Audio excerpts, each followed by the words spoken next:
गुरुवार का दिन है, बृहस्पतिवार की कथा। हम कहीं जर्नी कर रहे हैं, कहीं ऐसी जगह गए हैं शादी ब्याह में कि हमें पुस्तक उपलब्ध नहीं है, तो हम यूट्यूब पर भी कथा को सुन लेंगे तो हमें पूर्ण फल की प्राप्ति हो जाएगी। बोलो विष्णु भगवान की जय। कथा मैं इस प्रकार से आप लोगों को सुना रही हूँ। प्राचीन समय की बात है। भारत में राजा राज्य करता था और बड़ा ही प्रतापी तथा दानी था। वह नित्य प्रति मंदिर में भगवत दर्शन करने जाता था। वह ब्राह्मण और गुरु की सेवा किया करता था। उसके दर से कोई भी याचक निराश होकर नहीं लौटता था। वह प्रत्येक गुरुवार को व्रत रखता एवं पूजन करता था। हर एक दिन गरीबों को सहायता करता था, परंतु ये सब बातें उसकी रानी को अच्छी नहीं लगती थी। वह न व्रत करती और न किसी को एक भी पैसा दान में देती थी तथा राजा से भी ऐसा करने को मना किया करती। एक समय की बात है, राजा शिकार खेलने वन को चले गए थे। घर पर रानी और दासी थे। उस समय गुरु बृहस्पति साधु का रूप धारण कर राजा के दरवाजे पर भिक्षा मांगने आए। साधु ने रानी से भिक्षा मांगी तो वह कहने लगी, हे साधु महाराज, मैं दाने से पुण्य से तंग आ गई हूँ। मेरे इस कार्य के लिए तो मेरे पति देव ही बहुत है। अब आप ऐसी कृपा करें कि सारा धन नष्ट हो जाए तथा मैं आराम से रह सकूं। साधु रूपी बृहस्पति देव ने कहा था, हे देवी, तुम बड़ी विचित्र हो। संतान और धन से कोई दुखी नहीं होता है, इसको सभी चाहते हैं। पापी भी पुत्र के और धन की इच्छा करता है। अगर तुम्हारे पास धन अधिक है तो भूखे मनुष्यों को भोजन कराओ, प्यालो खवाओ, ब्राह्मणों को दान दो, धर्मशाला बनवाओ, कुआं तालाब बाग बगीचे आदि का निर्माण कराओ, धन कुमारी कन्या को विवाह कराओ, साथ ही यज्ञ आदि करो। इस प्रकार के कर्मों से आपका कुल और आपका नाम परलोक में सार्थक होगा एवं स्वर्ग की प्राप्ति होगी। परंतु रानी साधु की इन बातों से खुश नहीं हुई। उसने कहा, हे साधु महाराज, मुझे ऐसे धन की भी आवश्यकता नहीं जिसको मैं अन्य लोगों को दान दूं तथा जिसको रखने उठाने में संभालने में मेरा सारा समय नष्ट हो जाएगा। साधु ने कहा, हे देवी, यदि तुम्हारी ऐसी इच्छा है तो मैं तुम्हें बताता हूँ, वैसा ही करना। बृहस्पतिवार के दिन घर को गोबर से लिपना, अपने केशों को पीली मिट्टी से धोना, केशों को धोते समय स्नान करना, राजा से कहना हुआ हजामत करवाए, भोजन में मांसपति खाना, कपड़े धोबी के यहाँ ढुल्ले दान देना। इस प्रकार 7 बृहस्पतिवार करने से तुम्हारा सब धन नष्ट हो जाएगा। यह का साधु महाराज रूपी बृहस्पति देव अंतर ध्यान हो गए। रानी ने साधु के कहने अनुसार 7 बृहस्पतिवार तक वैसा ही करने का विचार किया। साधु के बताए अनुसार कार्य करते हुए केवल 3 बृहस्पतिवार ही बीते थे कि उनकी समस्त धन संपत्ति नष्ट हो गई। भोजन के लिए भी दोनों समय परिवार तरसने लगा तथा सांसारिक भोगों से दुखी रहने लगा। तब वह राजा रानी से कहने लगा कि हे रानी, तुम यहाँ पर रहो, मैं दूसरे देश को जाता हूँ, क्योंकि यहाँ पर मुझे सभी मनुष्य जानते हैं, इसलिए मैं यहाँ कोई कार्य नहीं कर सकता। मैं प्रदेश जा रहा हूँ, वहाँ कोई काम धंधा करूँगा, शायद हमारे भाग्य बदल जाए। ऐसा कहकर राजा प्रदेश चला गया और वहाँ जंगल से लकड़ी काट कर लाता और शहर में बेचता। इधर जीवन व्यतीत करने लगा। इधर राजा के बिना रानी और दासियां दुखी रहने लगी। किसी दिन भोजन मिलता और किसी दिन जल पीकर ही रह जाती। एक समय रानी और दासियों को 7 दिन बिना भोजन के व्यतीत करना पड़ा। तो रानी ने अपनी दासी से कहा कि हे दासी, यहाँ पास के नगर में मेरी बहन रहती है, वो बड़ी धनवान है, तो उसके पास जा, वहाँ से 5 रुपये जर मांग कर ले आ, जिससे कुछ समय के लिए गुजर हो जाएगा। दासी रानी की बहन के पास गई। रानी की बहन उस समय पूजन कर रही थी। बृहस्पतिवार का दिन था। दासी ने रानी की बहन से बोला, हे रानी, मुझे आपकी बहन ने बेराया, मुझे 5 बेजर दे दो। दासी ने यह बात अनेक बार कही, परंतु रानी की बहन कोई उत्तर नहीं दिया, क्योंकि वह उस समय बृहस्पतिवार की कथा सुन रही थी। जब दासी को रानी की बहन से कोई उत्तर नहीं मिला तो वो बहुत दुखी हुई। उसे क्रोध भी आया। वह लौट कर रानी से बोली, हे रानी, आपकी बहन बहुत ही धनी स्त्री है, वो छोटे लोगों से बात भी नहीं करती है। मैंने उससे कहा तो उसने कोई उत्तर नहीं दिया। मैं वापस चली आई। रानी बोली, हे दासी, इसमें कोई दोष नहीं है। जब बुरे दिन आते हैं तब कोई सहारा नहीं देता। अच्छा बुरा का पता विपत्ति में ही लगता है। जो ईश्वर की इच्छा होगा वही होगा। यह सब हमारे भाग्य का दोष है। उधर रानी की बहन ने सोचा कि मेरी बहन की दासी आई थी, परंतु मैं उससे नहीं बोली, इससे वह बहुत दुखी हुई होगी। अतः कथा सुन और विष्णु भगवान का पूजन समाप्त कर वह अपने घर बहन के घर आई और कहने लगी, हे बहन, कहने लगी, हे बहन, बृहस्पतिवार का व्रत कर रही थी, तुम्हारी दासी हमारे घर गई थी, परंतु जब तक कथा होती है तब न उठते न बोलते हैं, इसलिए मैं नहीं बोली। कहो दासी क्यों गई थी? रानी बोली, बहन, हमारे घर नाना ने सबसे वैसे तुमसे कोई बात छिपी नहीं है, इस कारण मैंने दासी को तुम्हारे पास सज लेने के लिए भेजा था। रानी की बहन बोली, भाभी देखो, बहन देखो, बृहस्पति भगवान सबकी मनोकामना पूर्ण करते हैं, देखो शायद घर में अनाज रखा हो। यह सुनकर दासी घर के अंदर गई तो वहाँ उसे घड़ा का भेजर भरा छुटकारा मिल गया। उसे बड़ी हैरानी हुई, क्योंकि उसने एक एक बर्तन देख लिया था। उसने बाहर आकर रानी को बताया। दासी अपनी रानी से कहने लगी, हे रानी देखो, तुम वैसे वैसे हमको जब अन्न नहीं मिलता तो रोज ही व्रत करते हैं, अगर इसे व्रत की विधि और कथा पूछ ली जाए तो उससे हम भी किया करेंगे। दासी कहने लगी, रानी की बहन से बृहस्पतिवार के व्रत में पूछा। उसकी बहन ने बताया, हे रानी बहन, बृहस्पतिवार सुदर से पूर्व उठकर प्रस्नान स्नान आदि करके बृहस्पतिवार का व्रत करना चाहिए, लेकिन उस दिन सिर नहीं धोना चाहिए। बृहस्पतिवार के व्रत चने की दाल मुनक्का से विष्णु भगवान का केले की जड़ वृक्ष की जड़ में पूजन करें तथा दीपक जलावें। उस दिन एक ही समय भोजन करें। भोजन पीले खाद्य पदार्थ का करें तथा कथा सुने। इस प्रकार करने से गुरु भगवान प्रसन्न होते हैं, अन्न पुत्र धन देते हैं, मनोकामना पूर्ण करते हैं। व्रत और विधि पूजन की विधि बताकर रानी की बहन अपने घर लौट गई। रानी और राजा ने दोनों निश्चय किया कि बृहस्पति देव का भगवान का पूजन जरूर करेंगे। 7 दिन बाद जब बृहस्पतिवार आया तो उन्होंने व्रत रखा। गुड़साल में जाकर चना गुड़ बीन लाई तथा उसकी दाल से केले की जड़ का तथा विष्णु भगवान का पूजन किया। अब भोजन पीला कहाँ से आए? दोनों बड़ी दुखी हुई, परंतु उन्होंने व्रत किया था, इस कारण बृहस्पति देव भगवान थे प्रसन्न थे। एक साधारण व्यक्ति के रूप में वो 2 थालों में सुंदर पीला भोजन लेकर आए और दासी को देकर बोले, हे रानी, हे दासी, यह भोजन तुम्हारे और रानी के लिए है। तुम दोनों करना। दासी भोजन पाकर बड़ी प्रसन्न हुई। रानी से बोली, रानी जी भोजन कर लो। रानी को भोजन के बारे में कुछ पता नहीं था। उसने भोजन के बारे में कुछ पता नहीं था, इसलिए वो दासी से बोली, जा तू ही भोजन कर, क्योंकि तुम हमारी व्यर्थ में हंसी उड़ाती है। दासी बोली, एक व्यक्ति भोजन दे गया। रानी कहने लगी, वो भोजन तेरे लिए दे गया, तू ही भोजन कर। दासी ने कहा, वह व्यक्ति हम दोनों को 2 थालों में भोजन दे गया है, इसलिए मैं और आप दोनों ही साथ साथ भोजन करेंगी। दोनों ने गुरु भगवान को नमस्कार कर भोजन प्रारंभ किया। उसके बाद से वे प्रत्येक बृहस्पतिवार को गुरु भगवान का व्रत और पूजन करने लगी। बृहस्पति भगवान की कृपा से उनके पास धन हो गया, परंतु रानी फिर पहले की तरह से आलस्य करने लगी। तब दासी बोली, देखो रानी, तुम पहले भी इस प्रकार आलस्य करती थी, तुम्हें धन के रखने में कष्ट होता था, इस कारण सभी धन नष्ट हो गया। अब गुरु भगवान के पास धन मिला तो फिर तुम्हें आलस्य होता है। बड़ी मुसीबत पर हमने धन पाया है, इसलिए हमें दान पुण्य करना चाहिए। तुम भूखे मनुष्यों को भोजन कराओ, पिया लगवाओ, ब्राह्मणों को दान दो, कुआं तालाब बावड़ी आदि का निर्माण करवाओ, मंदिर पाठशाला बनवाकर दान दो, कुंवारी कन्या का विवाह करवाओ। धन को शुभ कार्यों में खर्च करो, जिससे तुम्हारे कुल का यश बढ़े तथा स्वर्ग प्राप्त हो और पितृ प्रसन्न हो। दासी की बात मानकर रानी ने इसी प्रकार के कर्म करने प्रारंभ किए तो काफी यश फैलने लगा। एक दिन रानी और दासी आपस में विचार करने लगी कि न जाने राजा किस दशा में होंगे, उनकी कोई खोज खबर नहीं है। गुरु भगवान से उन्होंने प्रार्थना की और भगवान ने रात्रि में राजा को स्वप्न में कहा, राजा उठ, तेरी रानी तुझको याद करती है, अपने देश को लौट जा। राजा प्रातःकाल उठकर जंगल से लकड़ियां काट कर लाने के लिए जंगल की ओर चल पड़ा। जंगल से गुजरते हुए वो सोचने लगा, रानी की गलती से उसे कितने दुख भोगने पड़े हैं। राजपाट छोड़कर उसे जंगल में आकर रहना पड़ा। जंगल से लकड़ियां काट कर उन्हें बेचकर गुजारा करना पड़ा। उसी समय जंगल में बृहस्पति देव एक साधु का रूप धारण कर आ गए और राजा के पास आकर बोले, हे लकड़हारे, तुम इस सुनसान जंगल में किस चिंता में बैठे हो, मुझे बतलाओ। यह सुना राजा के नेत्रों में जल भर आया और साधु की वंदना कर बोला, हे प्रभु, आप सब कुछ जानने वाले हो। इतना कहकर राजा ने साधु को अपनी संपूर्ण कहानी सुना दी। महात्मा दयालु होते हैं। राजा से बोले, हे राजा, तुम्हारी पत्नी ने बृहस्पति देव के प्रति अपराध किया था, जिसके कारण तुम्हारी यह दशा हुई है। अब तुम किसी प्रकार की चिंता मत करो, भगवान तुम्हें पहले से अधिक धन देंगे। देखो, शायद पत्नी बृहस्पतिवार का व्रत प्रारंभ कर दिया है। अब तुम भी बृहस्पतिवार का व्रत करके चने की दाल गुड़ जल के लोटे में डालकर केले का पूजन करो, फिर कथा कहो और या सुनो, भगवान तुम्हारी सब कामनाओं को पूर्ण करेंगे। साधु को प्रसन्न देखकर राजा बोला, हे प्रभु, मुझे लकड़ी बेचकर इतना पैसा नहीं बचता जिससे भोजन करने के उपरांत कुछ बचा सकूं। मैंने रात्रि में अपने रानी को व्याकुल देखा है। मेरे पास कोई साधन नहीं है जिससे समाचार जान सकूं। फिर मैं बृहस्पतिवार की क्या कहानी कहूँ, मुझको कुछ भी मालूम नहीं है। साधु ने कहा, हे राजा, तुम किसी बात की चिंता मत करो। बृहस्पतिवार के दिन तुम रोजाना की तरह लकड़ियां लेकर शहर में जाओ, तुम्हें रोज से दुगना धन प्राप्त होगा, जिससे तुम भली भांति भोजन कर लोगे तथा बृहस्पति देव का पूजा का सम्मान भी आ जाएगा। बृहस्पतिवार की कथा इस प्रकार से है।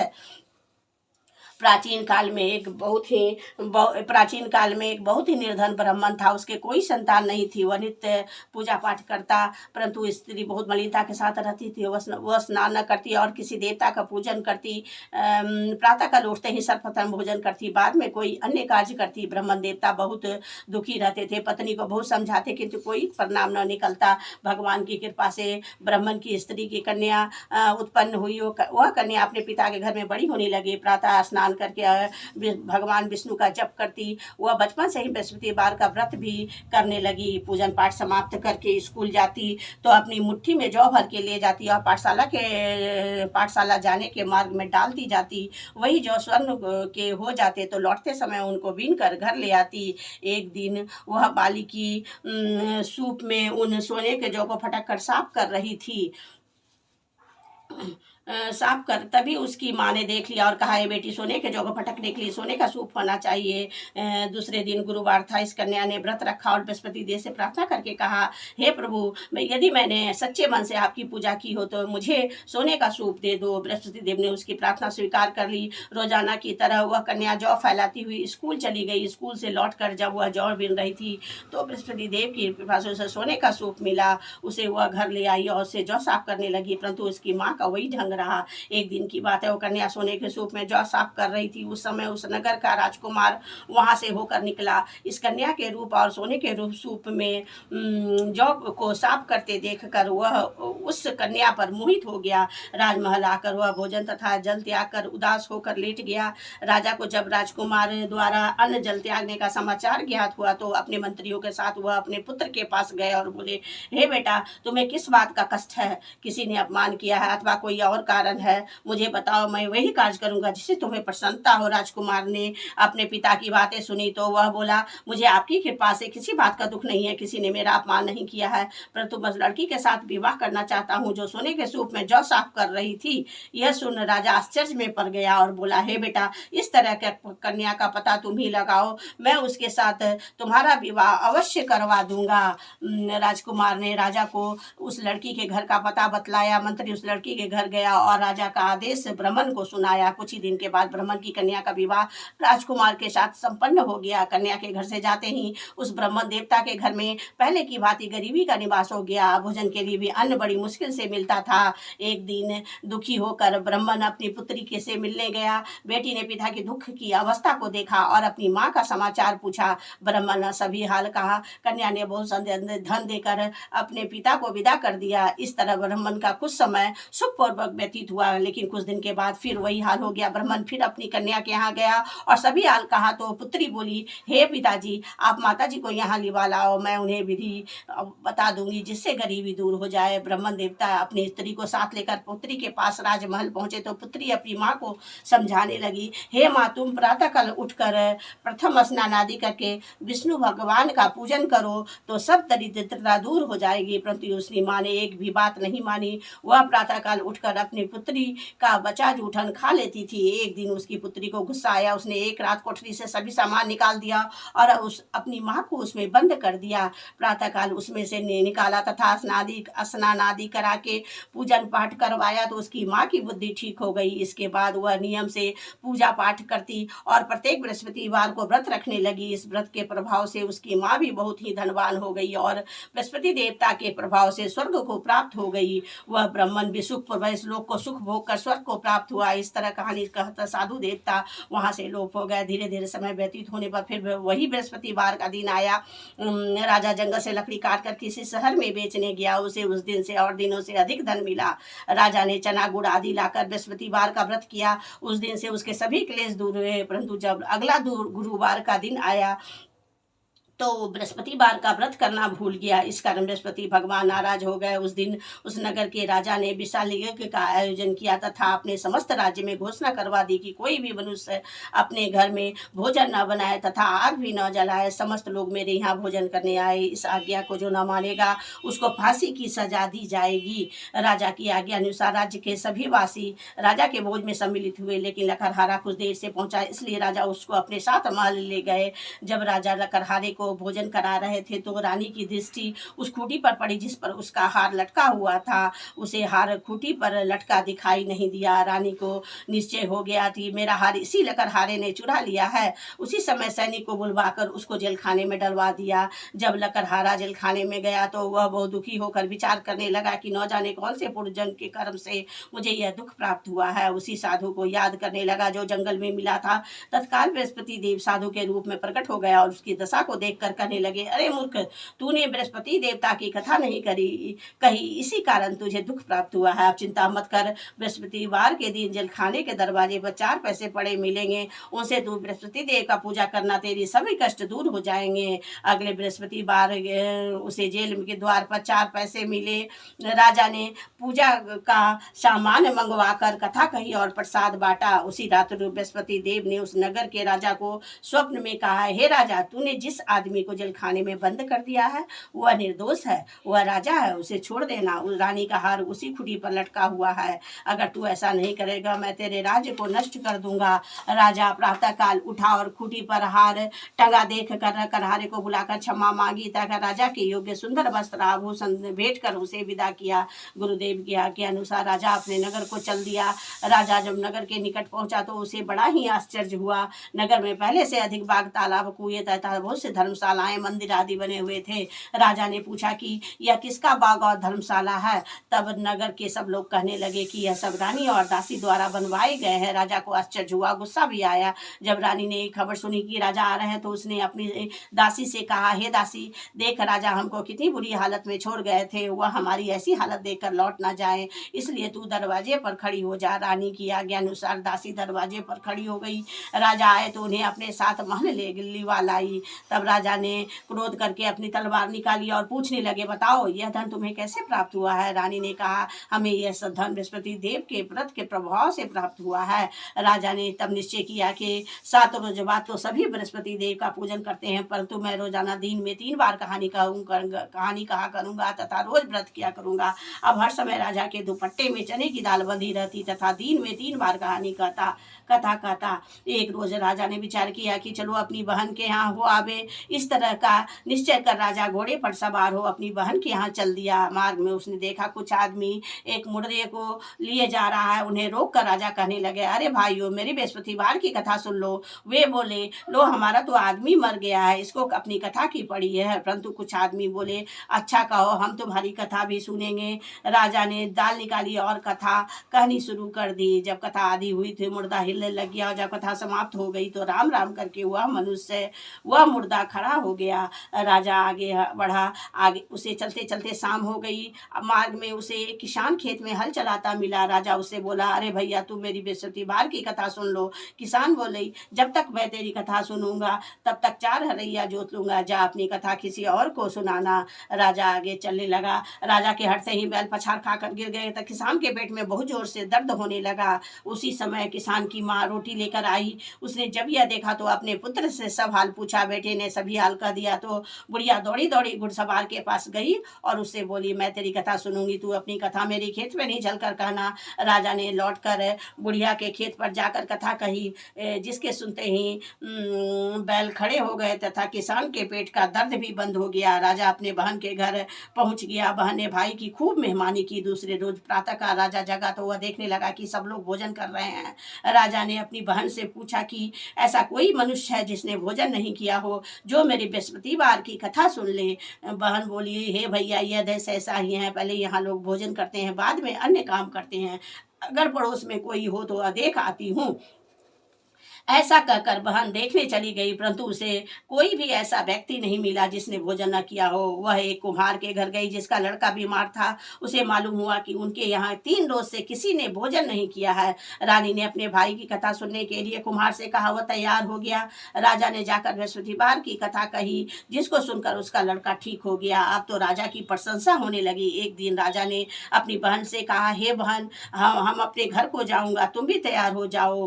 राजा की बहन ने अपनी सास से अपने भाई के साथ जाने की आज्ञा मांगी। सास बोली, चली जा, परंतु अपने लड़कों को मत ले जाना, क्योंकि तेरे भाई के कोई संतान नहीं होती है।